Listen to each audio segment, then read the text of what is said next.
Alors, mon expérience de la Covid-19, ça a commencé en mars.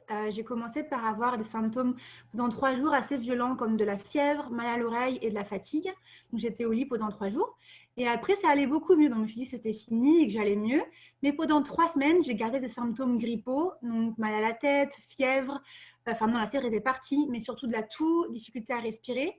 Et ça s'est aggravé vraiment au bout de 3 semaines où j'ai eu un malaise, j'ai eu des difficultés à finir mes phrases et à marcher. Et du coup, à ce moment-là, j'ai vraiment été embêtée parce que je ne pouvais plus vivre toute seule alors que j'étais toute seule en Angleterre.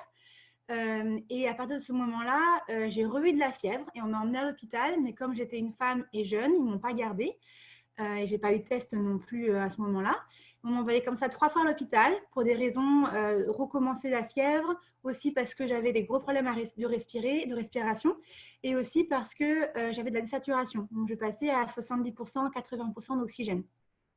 Donc du coup, pour moi, ça a fluctué, des moments mieux et des moments beaucoup moins bien, même des moments où j'ai dû être alitée. J'ai quand même passé plusieurs semaines totalement couchée.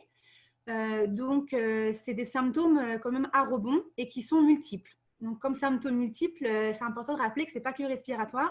Moi, le symptôme qui reste le plus, c'est cette douleur à la poitrine et cette oppression thoracique qui m'empêche de pouvoir faire tous mes mouvements, de l'essoufflement, mais j'ai aussi ce qu'on appelle une dysautonomie, donc une dérégulation du système nerveux.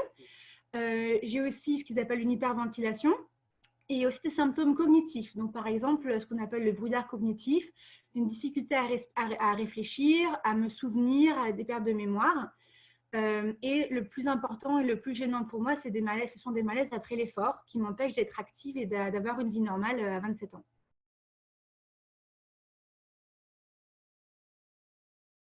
Alors, j'ai créé l'association Après J20, Association Covid Long France, parce que je voulais pouvoir mettre de façon officielle les 4 requêtes qu'on avait pu présenter à l'OMS.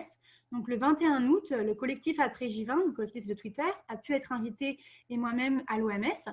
Et j'ai pu représenter 4 pays européens, dont la France, donc Italie, Espagne, Finlande et France, pour expliquer quelle était la situation des Covid longs en Europe.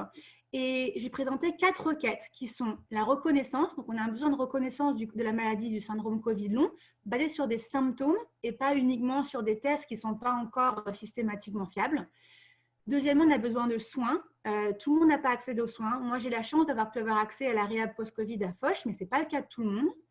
Donc, il faudrait des soins pour tous dans tous les territoires. C'est la deuxième requête. La troisième, c'est une communication aux médecins généralistes dans tous les territoires et aussi au grand public pour expliquer ce qu'est le Covid long, quelles sont ses conséquences et, sur la santé et sur l'économie. Et enfin, de la recherche. Donc, comprendre pourquoi on est malade comme ça aussi longtemps, quelle en est la cause et comment le soigner et comment le prévenir. Donc, c'est les 4 requêtes, vraiment reconnaissance, soins, communication et recherche, qu'on a présentées à l'OMS le 21 août, qui a suivi à la reconnaissance par le docteur Tedros, docteur de l'OMS, du Covid long à l'international. Et on est passé en mode associatif parce qu'en France, si ce n'est pas quelque chose d'administratif, ça ne fonctionnait pas. Donc maintenant, on travaille en collaboration avec des médecins, des chercheurs et puis bien sûr, toutes les autres personnes associations qui nous permettront de faire avancer le Covid long.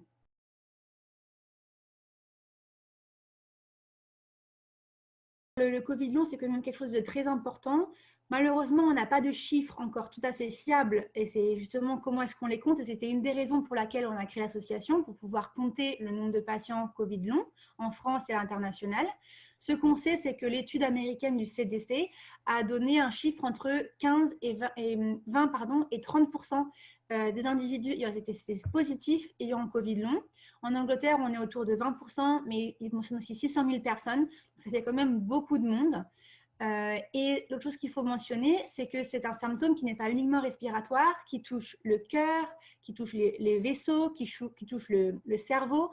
Donc, c'est vraiment quelque chose qui est complexe, multidimensionnel, pluriforme et qui nécessite des soins.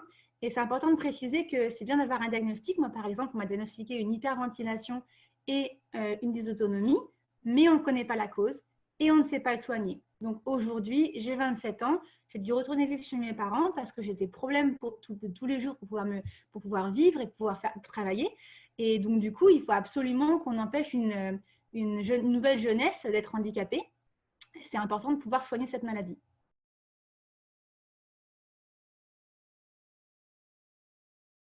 Le message qui me paraît important de transmettre, c'est que bien sûr, la Covid et le Covid long, c'est nouveau, mais le fait que ce soit quelque chose qui soit individuellement différent, la variabilité individuelle, c'est pas nouveau. L'obésité, le cancer, plein de maladies font que chacun répond différemment. Un même traitement va répondre différemment, un même virus en répond différemment. Là, c'est le cas.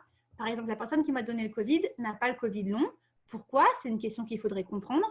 Comment le soigner? C'est une question qu'il faudrait comprendre. Mais du coup, le message à faire passer, c'est il n'y a pas que les asymptomatiques, ceux qui sont hospitalisés et ceux qui sont morts malheureusement. Il y a aussi toute la nuance entre les deux, des personnes qui ont des Covid longs, différents entre 4, 6 mois, 7 mois, 8 mois, avec différents types de symptômes et qu'il faudrait comprendre justement par les symptômes et pas uniquement par des tests.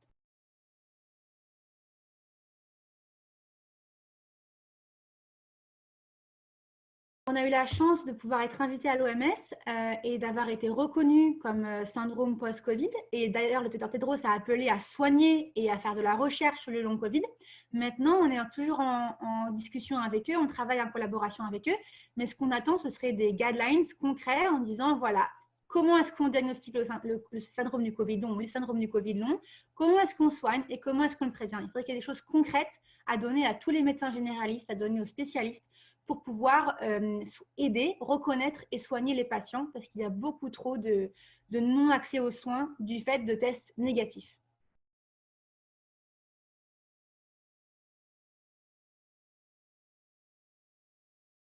Aujourd'hui, il y a beaucoup trop de gens qui n'ont pas accès aux soins parce qu'ils ont un test négatif. Et alors que pourtant, on sait qu'une sérologie négative ne veut pas dire qu'on n'a pas eu le Covid. Et ça, malheureusement, comme on a par exemple, moi j'ai une sérologie négative et on m'a refusé l'accès aux soins, où on m'a dit vous n'avez pas le Covid, que vous avez une sérologie négative. Alors que j'ai eu tous les symptômes au bon moment et que j'ai un diagnostic de post-Covid.